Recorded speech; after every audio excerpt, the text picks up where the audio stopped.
For centuries, before Korea was first united, there were three kingdoms that had been battling over the dominion of the Korean peninsula: Goguryeo, Baekje, and Silla.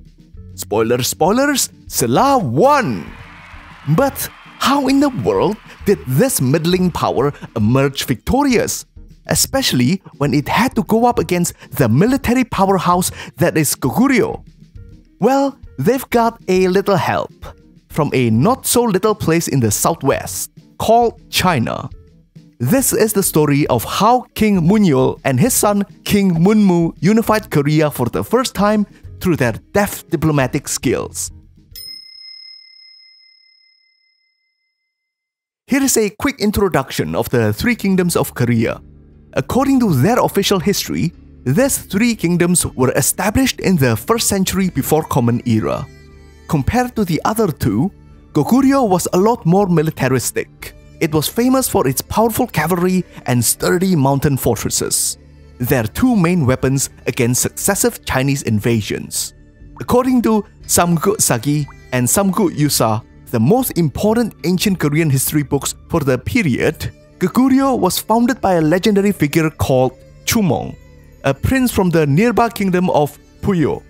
Later on, Jinwung passed the throne to his eldest son, while his second wife and her sons moved south to establish Baekje.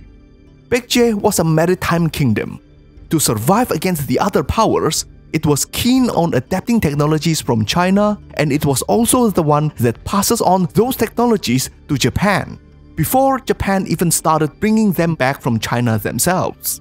They also had a strong relationship with Yamato Japan. Members of their royal family even worked at the Yamato court. As for Silla, its founding myth was slightly different from the others. It didn't even have any relationship with Jinwung. Its mythical founder, Park Hyokose, was the son of a Chinese princess of unknown origin.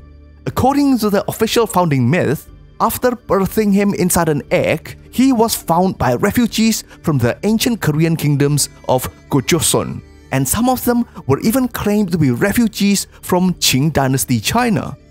Of course, it is hard to verify the truth of these myths, since the primary sources of these stories were written over a millennium after, and Samguk Yusa had a lot of mystical elements. But it goes to show that their official narrative emphasized that they had a strong relationship with China. Buddhism existed in all three kingdoms, but Silla was the most devoutly Buddhist one. It also had a strict aristocratic bloodline system called bone rank system, with the highest tier called the sacred bone, followed by the true bone, and so on. One of the reasons Queen Sondo became a queen was because there wasn't a male heir with the sacred bone rank at the time. Eventually, the sacred bones will die out, and it will pave the way for her nephew Munyul, who was of true bone rank, to become king. Another thing Silla was famous for was its hwarangs. The hwarangs were a group of elite young aristocrats educated in martial arts and literary classics by Buddhist monks. They were also well known for their physical beauty, which makes them something like the K-pop boy band warriors of ancient Korea. Many hwarangs ended up becoming generals in Silla, and among the most famous ones was General Kim Yushin, Munyul's father-in-law and close ally in his unification effort. Throughout the centuries, alliances among these three kingdoms often shifted. At the start of the 7th century, Baekje and Silla had formed an alliance against Goguryeo, and they were able to gain some grounds. However, due to some territorial dispute, Silla and Baekje turned against each other, and Baekje formed an alliance with Goguryeo to get back at their former ally. Looking at their relative size, anyone could see that it was extremely unlikely for Silla to win this contest. Munyul, whose personal name was Kim Chunchu, even had his daughter and son-in-law killed by Baekje forces during the conflict. By then, this war had become more than politics for him. It had become personal. Then suddenly, in 642, a coup happened in Goguryeo. General Yeongesomun seized power and ruled over the new puppet ruler. With this change of leadership, there was a potential to turn the tides around by getting the Goguryeo to their side, he thought. So Chunchu went to Goguryeo to negotiate. But Yongesomun asked Silla to return the territory they took from them almost a century ago as condition for their alliance. It was something Silla couldn't agree to, so negotiations broke down and he was even detained for 2 months before he was let go. As the joint assault from the two kingdoms intensified, Silla had no choice but to seek help from the newly established Chinese Tang Dynasty. However, Emperor Tang Taizong laughed at their request, because he just couldn't respect a female ruler like Queen Sondo. He even made fun of them by offering to send them Tang uniforms to wear so that they don't look like wusses. And he was even going to introduce a man from his family to marry Sondo and take over, because nobody would respect a female ruler. He would only offer assistance if they agreed to the terms, he said. Until he changed his mind, because he increasingly saw Goguryeo's rising power as a threat, and he was still sore about China's defeat in the previous dynasty. So he led an expedition into Goguryeo personally, and was defeated by a tiny little fort. This incident was covered in a previous episode, so check it out after this video. The Tang Dynasty sent a few more failed campaigns to Goguryeo in 647 and 648. Even though Goguryeo was not defeated, it provided some relief for Silla so that they can just concentrate on Baekje. Kim Chunchu can't let them give up on attacking Goguryeo, so he went to Tang personally on a charm offensive to secure their continued commitment to attack Goguryeo. Oh, come on, China, you used to be cool. It also helped that he was a good friend of the crown prince. So after promising to start adopting Tang-style clothing and leaving his own son in the Tang court as hostage, he gained their trust and continued support. The Tang Empire would even send army in future campaigns even when they are fighting wars in another front. So that's a great deal of commitment. With this success, Kim Chunchu gained a lot of influence in Silla and pretty much secured his position to become the next king in 654. He became King Muyol after the death of Queen Jindo. Meanwhile, Baekje had formed an alliance with Yamato Japan in the previous year. And with this, the stage for an ancient East Asian Great War was set. Between 655 to 659, Tang had sent many campaigns against Goguryeo, but they were repeatedly driven back. Then, in 660, following Muyol's suggestion, they turned their sight to Baekje first, so that they can launch a joint attack against Goguryeo later. Tang provided nearly 130,000 soldiers, and Kim Yushin led 50,000 men against Baekje.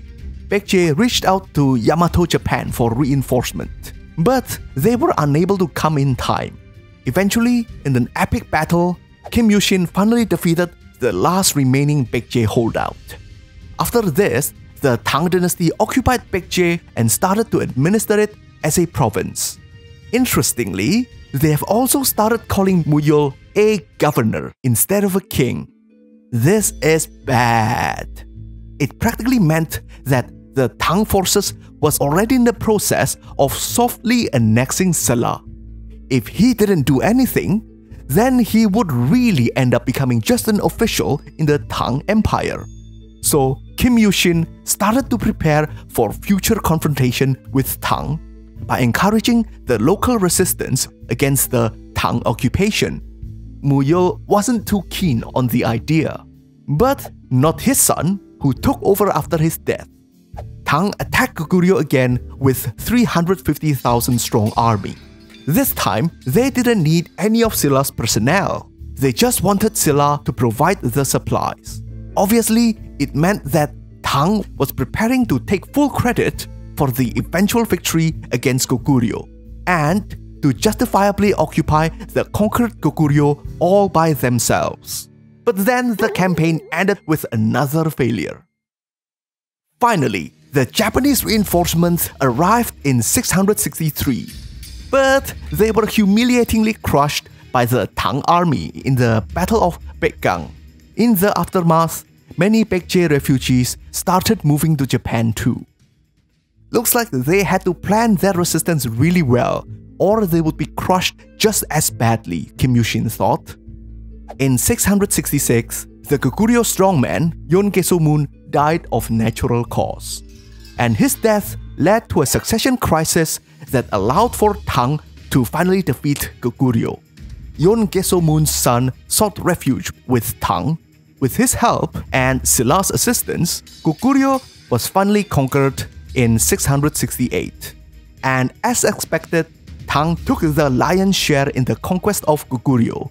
They then set up the Protectorate General to pacify the East in Pyongyang. Now, among the three kingdoms, only Silla remained. But if they didn't do anything, they would end up becoming just another province in the Tang dynasty. Luckily, Kim Yushin had been preparing for this scenario, and he launched a war with Tang immediately after the fall of Goguryeo. Allying themselves with their former enemies, resistance forces from Baekje and Goguryeo, they were able to drive back some of Tang's occupation forces. Angered by this insubordination, in 674, Emperor Taizong appointed Kim In-mun, Munmu's brother, who had been serving the Tang court for 2 decades, to be the new king of Silla, and sent General Liu Renkui with him to claim the throne. By the time he arrived, Kim Yushin had died the previous year, and when the Tang army started winning some confrontations, King Munmu decided to do something unimaginable and sent a letter of apology. Yeah, right, as if that's gonna work. But it did! At the time, Tang was under the attack of the Tibetan Empire in the west, so it can't commit too much of their troops against Silla and recalled their force. Once they are gone, Silla continued to reclaim more Tang-occupied land and successfully repelled the subsequent Tang forces sent in 675 and 76. Eventually, Silla was able to reclaim a significant part of the Korean peninsula. Predictably, their relationship with Tang took a nosedive, and diplomatic exchanges were frozen for decades. It was only in the reign of King Songdo did Silla re-establish relationship with Tang, and eventually participated in the cosmopolitan culture of Tang dynasty. Many students came from Silla to study in Chang'an, and some even ended up working as officials there. But that's a story for another time. Anyway, subscribe to the channel if you like the video and want to see more content on the history of Asia and the rest of the world. If you would like to participate in the discussion and vote on future topics, then be a bro and join us on Patreon. You can also help the channel by liking, sharing, and commenting, because it boosts the algorithm. Until next time, stay cool, my bros.